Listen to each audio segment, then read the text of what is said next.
சொர்க்கத்தில் அல்லாஹ்வுடைய தூதர் ஸல்லல்லாஹு அலைஹி வஸல்லம் அவர்களுக்கு நான் அடையாளம் காட்டப்படும் பொழுது, நான் அவர்களை சந்திப்பதற்கு வந்திருக்கிறேன் என்று அறிவிக்கும் பொழுது அல்லாஹ்வுடைய தூதர் எம்மை எப்படி வரவேற்பார்கள்?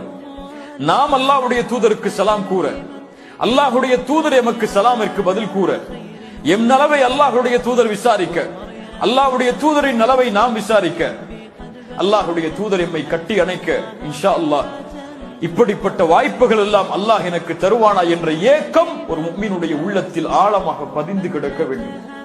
அதுதான் முஹப்பத், அதுதான் உண்மையின் நேசம். அல்லாஹ்வுடைய தூதர் என்னுடைய வாழ்வில் நான் செய்த நன்மைகளை மலக்குகளின் மூலமாக தெரிந்து கொண்டு அந்த நபித்தோழர்களுக்கு அறிவிக்கும் பொழுது என்னுடைய அந்த நிலைமையை குறித்து, அந்த நிலைமை எப்படி இருக்கும்?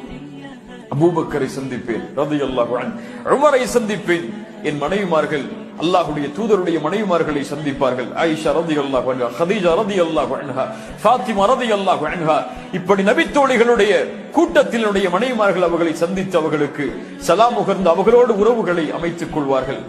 இதுவல்லவா வாழ்க்கை? இதை நினைத்து வாழ்வதல்லவா வாழ்க்கை? கண்ணிய